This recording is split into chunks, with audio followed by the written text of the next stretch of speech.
Nesta aula, vamos aprender sobre tratamento de cor. E antes de começar a escolher os tratamentos de cor em si, vamos primeiro ver a diferença entre trabalhar com tratamento de cor direto na imagem e trabalhar com tratamento de cor através de layers de ajuste. Então eu vou começar aqui vindo no Mini Bridge, para eu encontrar a imagem que eu quero tratar. Como ela é um CR2, automaticamente ela abriu aqui dentro do Camera Raw. Eu vou só me certificar aqui de qual espaço de cor e quantos bits de cor que eu estou trabalhando. E nesse caso eu vou deixar aqui em Adobe RGB, que é um espaço de cor genérico, 8 bits, clicar em OK. E só vou conferir aqui se o balanço de cor não vai ficar melhor como automático. E deu para ver aqui que ele ficou um pouquinho mais neutro. E eu vou clicar aqui em Open Image. Como a gente está trabalhando aqui com Color Management, com Color Sets já ligado e ativado para o modo de trabalho que a gente vai fazer, ele trouxe aqui uma caixinha perguntando o que eu quero fazer com o perfil de cor, já que o perfil de cor que eu abri não é igual ao perfil de cor que eu deixei como padrão. E, por padrão, sempre escolho essa primeira opção dizendo que eu vou trabalhar com o perfil de cor da imagem. Aí, no processo final de salvar o arquivo e converter o arquivo, eu determino se eu vou usar um outro perfil de cor fora esse. Então, eu vou vir aqui, clicar em OK.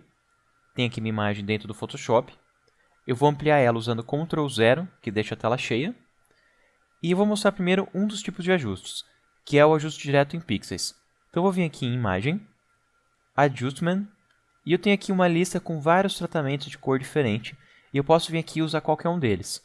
Eu só gosto de fazer assim, sempre que eu vou trabalhar com qualquer tipo de tratamento de cor, eu tenho que estar com o painel histogram visível, para eu conseguir avaliar como que eu vou fazer o tratamento e como está ficando o resultado final. Então, eu vou abrir aqui o painel histogram, vou vir aqui na aba Imagem, Ajustes, e vou começar usando aqui o Levels. Selecionei aqui o Levels, daí eu consigo ver aqui um preview do meu histogram, são as informações de entrada da imagem, e conforme eu vou alterando aqui, eu já consigo ver aqui na direita as informações de saída. Então, a partir do meu remapeamento, eu tenho essas novas informações. Então, o que eu quero fazer aqui primeiro, só para demonstração, eu vou dar um pequeno ganho de contraste. E vou mudar aqui também para vermelho. Dar um pouquinho de ganho aqui no vermelho. E diminuir um pouquinho o azul para deixar um pouquinho mais quente também. Então eu tenho uma ajustada na temperatura. Vou dar um OK. Então eu ajustei aqui a temperatura de cor da imagem. E se eu for no histórico, eu consigo ver antes do ajuste, depois do ajuste. Qualquer coisa também, se eu gostei do passo, mas eu ainda não tenho certeza se é assim que eu vou manter e dos próximos passos que eu vou fazer, eu posso criar aqui um snapshot, dar aqui o nome do passo no qual eu fiz. E eu tenho aqui fácil acesso a voltar um passo e aos dois snapshots, a versão normal e a versão nova. Aí, conforme eu for trabalhando, ele vai gerando aqui novos passos no histórico até que ele limpe todos os passos no histórico. Ou se eu fechar o arquivo também, eu vou limpar aqui todos os passos porque eles estão gravados só na memória RAM. Então, só para demonstrar, eu vou vir aqui em File, Save As, salvar ele no desktop e vou abrir novamente. Então, eu vou fechar ele daqui e simulando, como se eu já tivesse feito a correção e o cliente pediu algum tipo de alteração no meu projeto. Então, eu vou vir em File, abrir recentes e eu tenho aqui acesso ao meu último arquivo. Eu já consigo ver aqui no meu histórico que o único snapshot que eu tenho é o passo original e que ele já está tratado.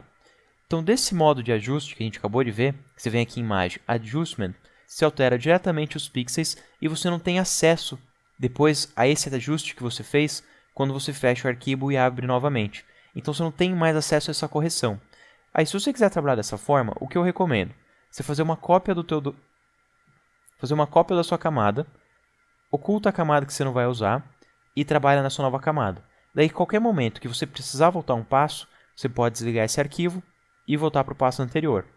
O problema é que conforme você vai fazendo muitos ajustes, você vai ficar com muitas camadas desnecessárias e às vezes vai dar mais trabalho você trabalhar com várias camadas e ter que ficar indo e voltando entre os passos do que trabalhar de outra forma, de forma não destrutiva. E outro problema também é que você vai gerar um arquivo muito mais pesado. Como eu tenho duas camadas aqui, então eu tenho duas vezes a mesma quantidade de pixels, eu tenho um arquivo que antes pesava 12 megas e agora pesa 25 megas. Então eu também não acho uma vantagem, por causa do peso do arquivo, trabalhar dessa forma. Mas ainda assim, vai ter vezes que você vai querer usar um ou outro ajuste que tem somente dentro da aba de ajustes. Por exemplo, se eu quisesse usar aqui o Match Color, que é um plugin bem legal, ou quisesse usar aqui o HDR Tuning, esses dois eu só encontro no modo destrutivo, que é nessa opção aqui que eu afeto diretamente os pixels. Então, normalmente eu evito usar essas opções, mas em alguns casos vocês vão ter que usar um ou outro plugin aqui de dentro. Mas a grande maioria você encontra aqui nessa listinha de ajustes não destrutivos. As 3 categorias primeiras aqui é luminância, tratamento de cor e utilidades.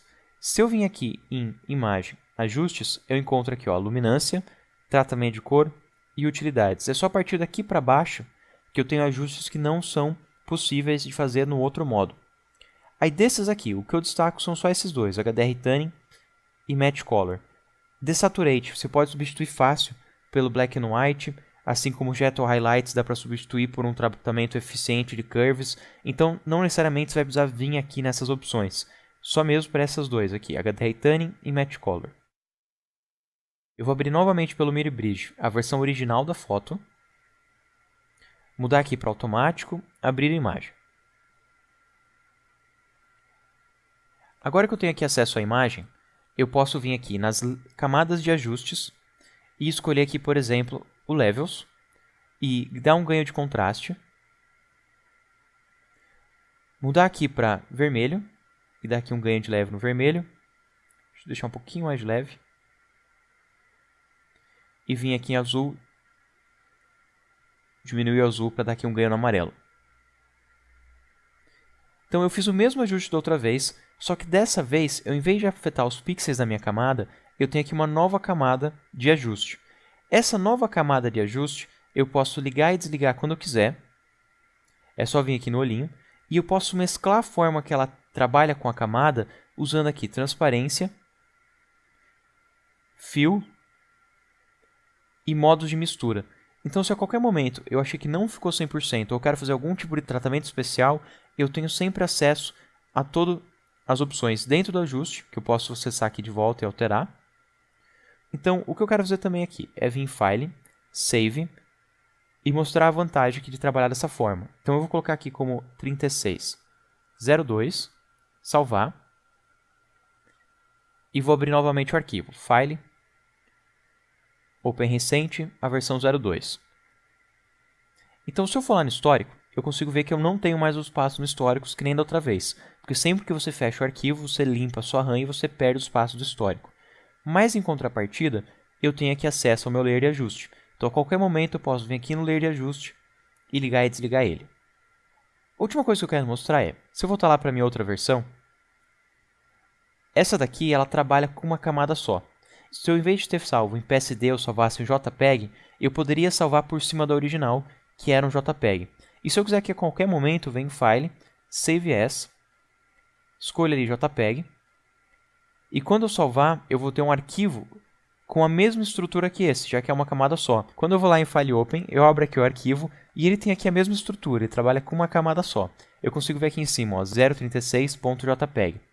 Já esse outro arquivo, ele teria que estar num tipo de formato que aceite camadas. Se eu salvar ele em JPEG, ele vai mesclar essas duas camadas. E se eu quiser salvar sobre o original, só fechando o arquivo, ele não vai aceitar.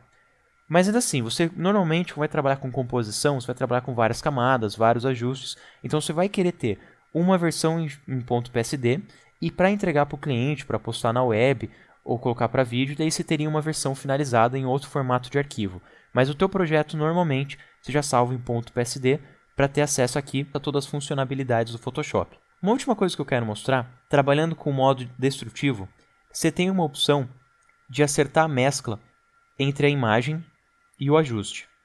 Essa opção se chama Fade. Eu não acho que é uma vantagem sobre a do layer de ajuste, porque ela também acontece só no passo seguinte. Aqui quando é layer de ajuste, se eu criei lá um Levels, a qualquer momento eu posso vir nesse Levels e alterar, fecho o arquivo, volto e altero a qualquer passo. Mesmo que eu tenha 30 ajustes, eu posso voltar nos 30 ajustes e alterar sempre que eu precisar.